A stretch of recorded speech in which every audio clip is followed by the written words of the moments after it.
So let's talk about the magic number right now. What's going on, team? It's Ricky with Tactical Solutions. Hope that you guys are all having an amazing Friday and, of course, an early start to your Merry Christmas weekend.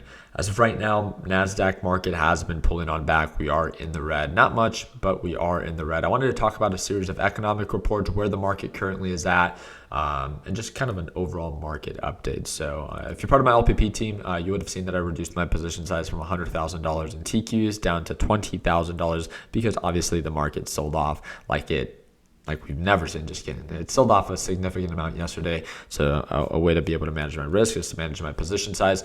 So just updating you guys on that. But today there was a series of reports that we've talked about that were reported 1 hour before the market opened. Those were the PCE prices and the durable orders, the ones that have mainly an influence on the overall market. And all of these really came in higher than expected, except for durable orders. Durable orders actually came in lower than expected. Again, right now, bad news is good news and good news is bad news. So this was really the only positive thing for the Federal Reserve. Everything else, PCE prices, all of that, even everything from our new home sales. I mean, it should reflect right now 640,000. This was reported 1 hour after the market, 30 minutes after the market opened. And so was the Michigan consumer sentiment. All of these came in better than expected. Expectation was 600K, as we can see here for the expectation for new home sales. And what that means exactly is this thing tracks month after month how many properties that are new that have been sold, right? And the expectation was 600,000. Previous was 605. It actually came in a lot hotter than expected, 640,000. And initially the market went up, then it sold off. It looks like we're kind of peaking because of the sell-off that happened yesterday. And this is one of the things that I want to talk about. Based off of yesterday's sell-off, we hit lows of 262.46, so pretty much 262.50.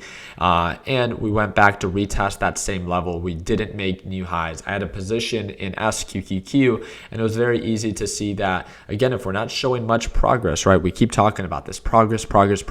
If we go back to retest that same level and then we are not seeing any new higher highs, then why do I still have an open position shorting the market, right? If we're not making any more progress and selling off. So that is why I reduced my position. I closed it on SQQQ, and now we're focused on TQs. So I wanted to provide you guys with a quick little update. Overall, market's still very oversold. Market's still very bearish on the larger time frames. I'm not here to sugarcoat things. Just because I'm bullish does not mean that you need to. If anything, I prefer for you to have your own opinion on maybe either why you're still cash or maybe why you're still shorting the market. There's no right or wrong. I want to provide you an update on my thoughts.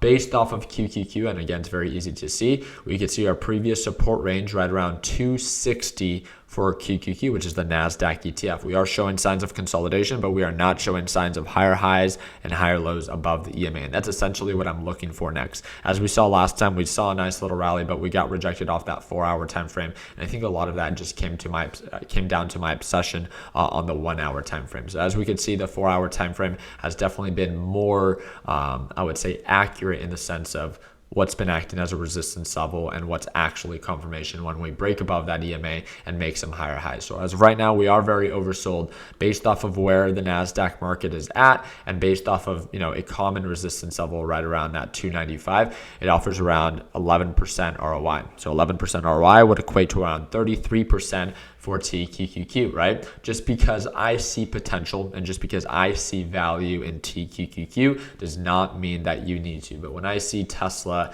at lows of 125, when I see, Apple at lows of 130, when I see lows of Amazon at 85, I just get really excited for my long-term positions, right? These aren't day trades. These are positions that I don't mind swing trading and or holding for a much longer period of time.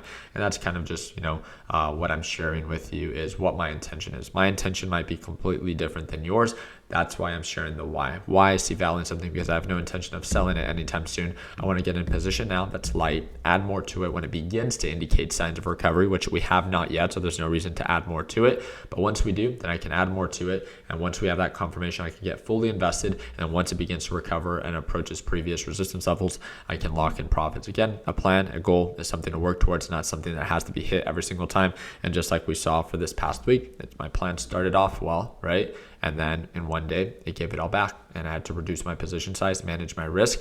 And that's just part of life. That's part of trading. Our job is not to be perfect. Our job is just to hold ourselves accountable, especially with this very volatile 2022, right? We're just here to implement and try to empower you to, have good habits. And I hope that that's what exactly this video does. So just wanted to make sure that you were aware of the different economic reports that were reported and if they came in lower or higher than expected. So again, if you have any questions, you guys know how to reach out to me. That's going to be the first link in the description, and that's going to be via Discord. I hope and wish you and your loved ones a happy holidays and Merry Christmas.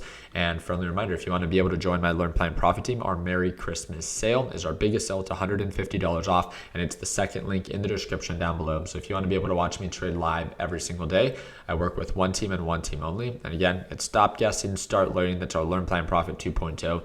If you're ready to watch me trade live every single day for 2023, if you want access to our complete beginner friendly A to Z video lesson library, our private group chat, and access to the TechBuds HQ, remember, it's a one-time payment, lifetime access, and it is all included for that one-time payment, right? And right now it's $150 off, which is the biggest discount that we offer. The last thing is our giveaway, our Christmas giveaway. We're going to be giving away these items that you see back here. If you want to learn more about how you can enter this Christmas giveaway for a chance to win either a brand new PS5 or a brand new iPad, then I encourage you to take 2 minutes, click the fourth link in the description, learn a little bit more about our giveaway, and see how you can enter. We will be announcing the giveaway winner this Monday, which means that on Christmas, the giveaway actually ends. So like always, continue working hard, continue following dreams, let your passion be what drives your success. Hope that earned a thumbs up. Please consider subscribing. And like always, let's make sure that we end the year on a green note. Take it easy, team.